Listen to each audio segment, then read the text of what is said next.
Hello, welcome back. It's still Thursday. It's now 3 o'clock as you can hear Ellen's on. I'm getting this pan nice and hot. It has about a tablespoon of olive oil in it.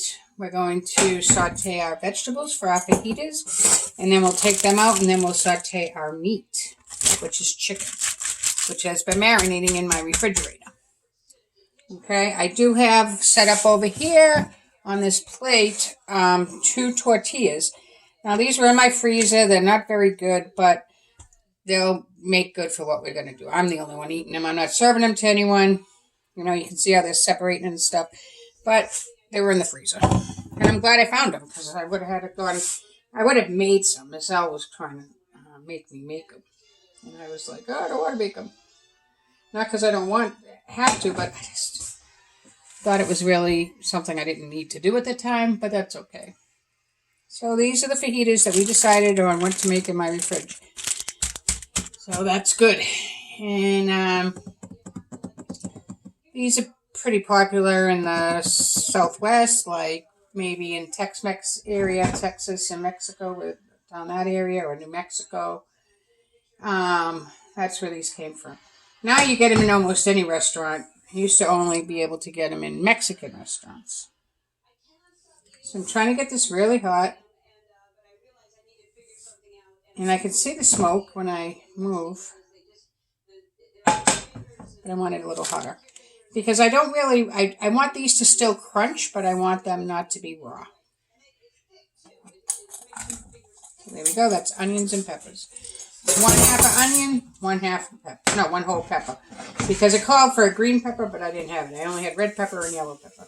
So I just used one of the red peppers because I had several of them. These are the tortillas. So what I marinated this in was olive oil and lemon juice, and then I added some crushed red pepper, garlic powder, a little bit of oregano, some chili powder, some paprika, and some cumin. I love cumin. I don't like it by itself, but I do love to mix it. So this is what we're doing. Okay. And we're going to see this, and then I'll set them up. I have our guacamole here ready to go onto our plate when we're done. I wish I had some sour cream, but I don't. I went into my refrigerator, took out some sour cream, but it said it was only good until January, so I guess it's been in there a while. So, no sour cream. You know how difficult it is to get to the store these days, so we will live without sour cream. Now, the onions are much smaller, or much thinner, I should say, than the peppers, so they're going to cook first. And you don't want to brown these vegetables, you know. One of the main things about fajitas is the sound, the sizzling sound you get when they come to your table that you really like. And then you make them yourself. You put on a little sour cream, you put on your guacamole, and you put on your vegetables, and you put on your meat yourself and make your own semi-taco-ish. But they call it a fajita.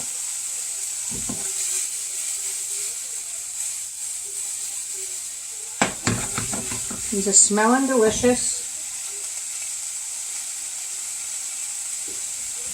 Yeah, they are. But my peppers are still too raw.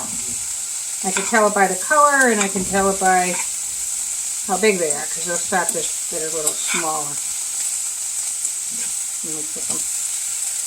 So, to flip vegetables, and I know I teach you all this in shop all the time, but maybe not, maybe I haven't got to you yet. You take your pan and you push it down. You push it down and then you pull it up. All in one movement, down and up, and the vegetables will follow suit. You want to use the pan, which is curved, to help you bring it up. You want to bring the vegetables up and over. Up and then over. Now you can start small and then go big. But that's called flipping, and that's what the word sauté means. We're going to put those into this bowl while we do the meat. And I'm doing them first because the meat is in this marinade. And if I did the meat, then the pan would taste like the marinade. And so it would all taste the same. This way we're having the flavors from the onions and peppers taste like onions and peppers. And we're having the flavors of the meat taste like the meat. So that's good. I'm push them into there.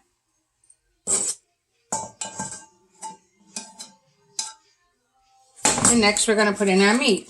Now you can put a little bit more oil in, but you don't really need it because the meat was in oil. Here it's sizzle.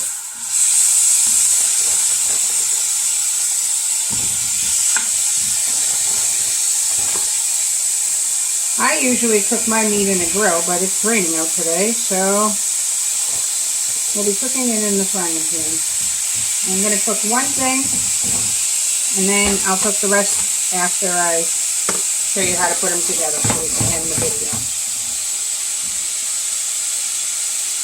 So this is the meat. You can come right up there, check it all out.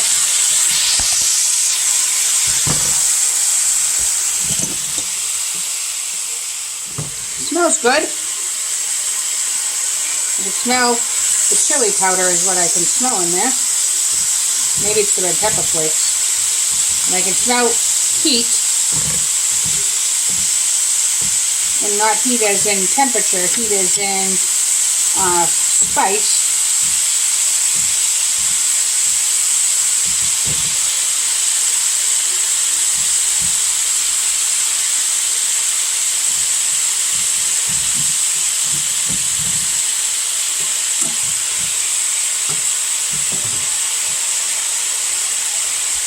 Grab a plate so that I can put the meat on it. Because we're only doing half, so I'm going to have to cook the other half.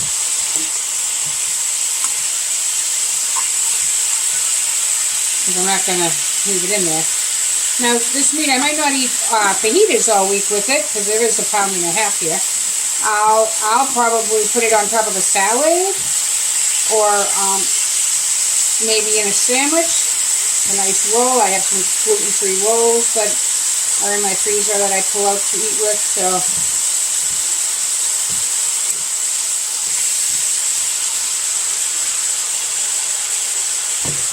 now the reason I'm not flipping the meat like I flip the vegetables is one, it's heavier, and two, there's oil in the pan and that will splash back at me. And the oil is coming out because we marinated it in oil and lime juice, remember?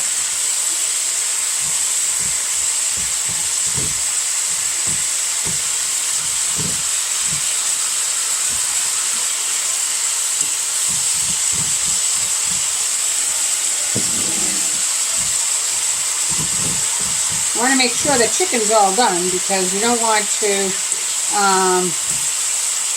have chicken that's undercooked. And you can tell by, if you take your hand and put it here and feel what it feels like right here, your thumb here and your finger here, right here in between, that's what it should feel like. It should feel well done and not too much of an indentation. So you can feel that with your tongs.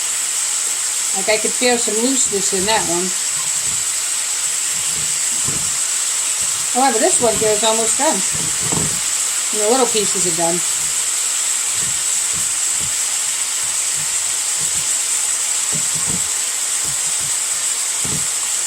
Smelling good. I can't make this place too smoky or my fire alarm will go off. And then going off and me doing all this cooking. Maybe because I never really cook this much in my house.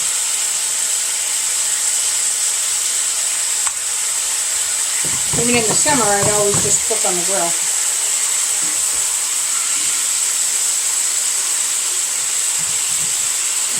This is the plate. I'm going to put it on. These plates is what I'm making in my pottery class when we ever get to go back. I'm going to make a whole set of them so that I have a whole set of dishes.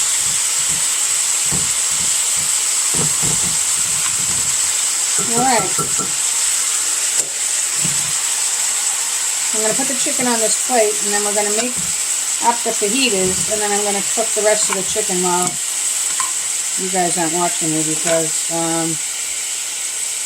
You don't need to see me do that. You already saw me do that chicken. So what I need is to move you back here. Here are my fajitas. And I'm going to put some chicken on it. Well, first I'm going to put some guac on it because this is the way I like to eat mine. All right, I like to put the guac on the tortilla.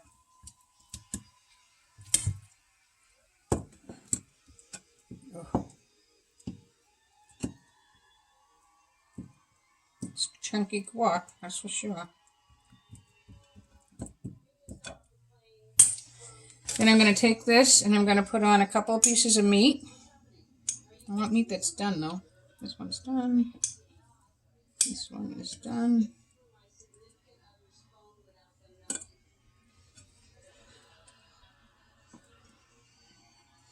The bigger ones I'll put in at the end of the other one. Then I'm going to take my vegetables and put it on top.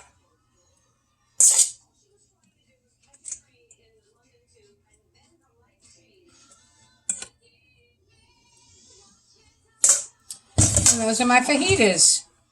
Thanks for giving me the idea. I probably never would have done them because it's just not something I make a lot of, but it's going to be delicious. Hope you're all taking care. Be kind. Be kind to your sisters and brothers. Wash your hands and make sure that you stay home because home is where it's safe.